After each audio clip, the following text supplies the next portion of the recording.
Hey guys, Manga Unboxed here, and I need a haircut. I said I would get it a few days ago. Kind of off topic, but I said that I think a few videos ago too. But today I'm gonna be reviewing the manga Happiness by Shuzo Oshimi, and this is a really great vampire manga that I really enjoyed. And but first I want to say that one of my fellow manga tubers, Jake the Pog, did a really good review on it, and he's a really good manga tuber. He definitely deserves a lot more love, and go drop him a sub if you haven't already. I'll put a card up here, there, wherever the card is, and I'll put a link in the description. But definitely drop him a sub and watch his review of Happiness too, because I think he did one a couple weeks ago. And I'm pretty sure he is talking about this compared to Blood on the Tracks in his reading log that I watched like probably half an hour ago. He actually said he liked this better than Blood on the Tracks. I can kind of see that. I don't think it's true. But you kind of need to binge Oshimi works, and just I would just say, Jake, if you're watching this, just read the scans for Blood on the Tracks. Don't worry, I won't tell We Do, because if you guys don't know, there's this manga tuber We Do be collecting manga, and if you read scans, he'll literally kill you. It's insane. He hates scans. That was kind of a off topic introduction, but let's just get straight into the review. So I'm gonna start by giving you kind of a little synopsis of the manga Happiness. So there's the main character Okazaki, and his kind of like a loser kid, like he's not really respected in his class and is kind of picked on and bullied a good amount. And one night he gets bitten by this vampire girl, and instead of dying, he becomes a vampire. And now he has this like thirst for blood, and it kind of goes through how he deals with it. And that's kind of like the first, I'd say, like 2 or 3 volumes. And probably not 3, like the first 2. It's him kind of learning about what's happened to him, and him kind of coming to terms with him being a vampire now. And he refuses to kill people, and he just tries to fight his urge for blood. And I think like some people have mentioned, when in this series, when the vampires like have an urge for blood, there's this really cool art that goes on where like it's almost like they're hallucinating, like everything is all like swirly and stuff. I'll throw it up on the screen, and it's just very cool and just great art. And that brings me to my next point. Shuzo Oshimi's art in this is very good. I think it's either better than Blood on the Tracks art, or like I would say it's better than Blood on the Tracks art, or like just very close to it, because I think since it's like vampires and stuff, he has more leadway to do like really good art. Their backgrounds are really good, and I just think it's very consistent. And like every Shuzo Oshimi work, Shuzo Oshimi totally nailed the facial expressions. They always look great. And another thing I have to say about this series is I think it's kind of lacking in the first arc. At least one of my few criticisms about this series is that at the end there was a lot left to be desired. I think that like, because the first kind of 5 volumes are like its own arc, and it kind of follows Okazaki, the main character, and then after that it kind of follows another character. But I think that they should have, like, this volume would have been like right now I have it as an 8.5. It could have been like a 9+ if it was like 15 volumes instead of 10 volumes. But I'm pretty sure Shuzo Oshimi was very experimental with this series, because at the end he said like instead of focusing on one main protagonist and kind of like giving him a lot of emotion, he wanted to like give a whole cast of characters, like, and you get to see into their lives.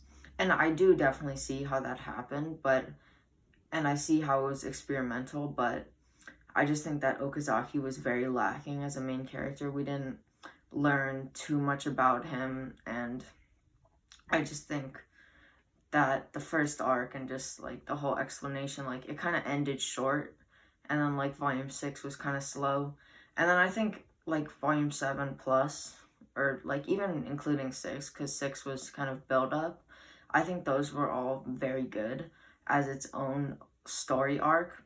But I think that the first arc could have been great, or possibly like even better. The second arc was just totally crazy with a great villain who I'll probably get into later when I talk about characters, because I really really liked him. He was just crazy.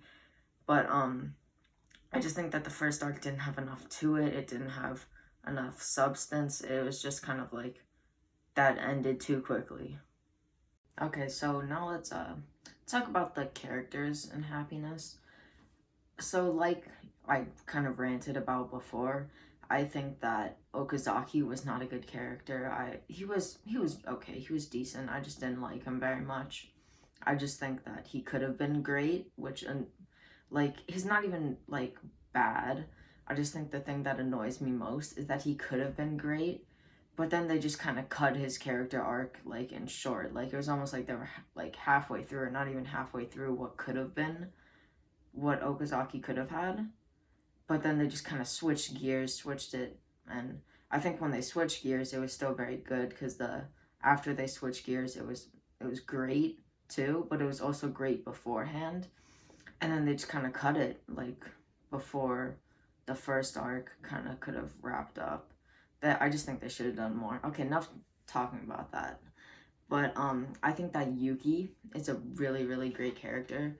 His kind of like he comes to terms with his vampire powers very differently. His kind of his parents kind of like ignored him, so he wasn't really in a good mental state. He kind of emotionally relied on his girlfriend a lot, and then when something big happened, he kind of was just broken, if you know what I mean. If you've read it, you've read it.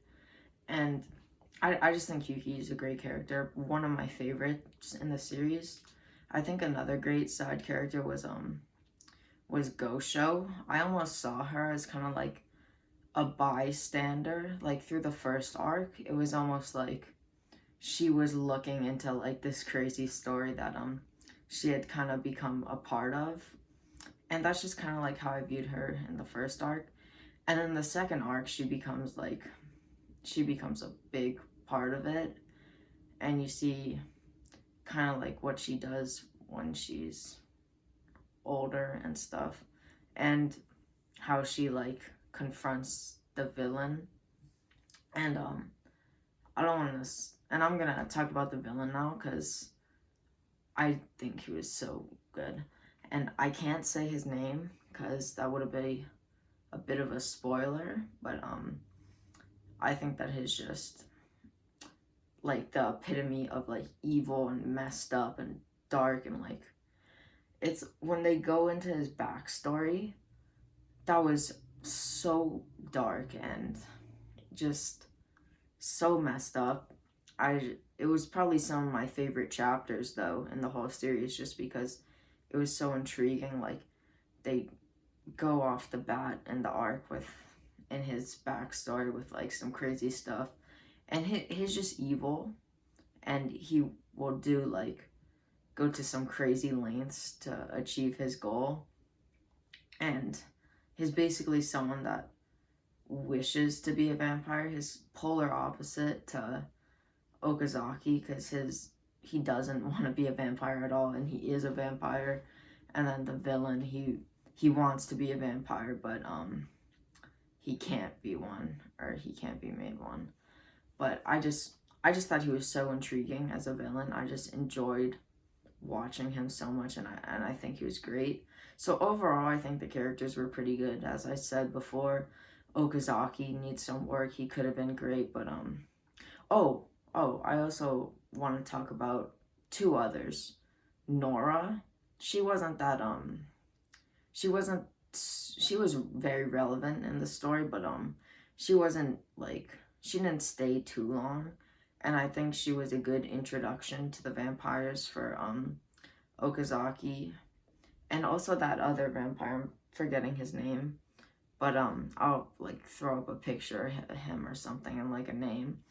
but I thought he was very good. He basically was like this vampire that had lived for an extremely long time, like Nora, had a lot of experience, and kind of at first opposed Okazaki, and then he helped him later on. So now I'm kind of ready to wrap it up. This video may have not been like as composed as other videos because usually in videos I kind of write some topics I want to cover and write some things down. This review I was just kind of like, I just kind of want to make a review now, film ahead of time. So I just put down the camera, and as you can tell, I kind of ranted a bit more about stuff. I went on about stuff, but I think it's okay. And so let's just go over some stuff. I think that the art in this series was very good. Shuzo Oshimi, like classic style, great expressions, great backgrounds too. And I really like the character designs. My favorite one was probably Yuki's or maybe Nora's. And I think that the characters were pretty good. Not I think they were good. Yuki was really good. Gosho was really good. The villain was very good, and Okazaki was okay, had potential, but it didn't really fulfill the potential. I think that the plot was pretty good too. I think that the second story plot was very, very good. And I thought that the first arc was going in the right direction, and like I said before, kind of got cut short, and that kind of annoyed me, but I still very much liked the first arc. And so overall, I think it's a very good manga. I rated it like a 8.5 out of 10, which is very good rating. It's not really up there with the 9s and stuff for me, but it's up there with some other things that I've rated an 8.5. I forget, like Death Note, Claymore. I think Promised Neverland is like 8.7, so it's around there.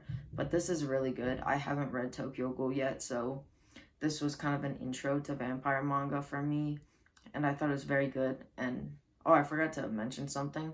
Like Shuzo Oshimi works, this has like very little text, and it's very fast paced, so it's a very quick read. I read all 10 volumes in one night. Like some volumes took me up to like 40 minutes, which was long, like about average for probably less than average still for volumes I read. Yeah, definitely less than average. And some took me like 20 minutes, so it's definitely a quick read, and very good art, not much text. So in general, I thought it was really good manga, like I said. So if you enjoyed the video, hit the like button. If you haven't already, subscribe to the channel, and oh yeah, follow my Instagram, and go subscribe to my podcast with me, Jake the Pog, Jada-kun, and Dom Hoozle.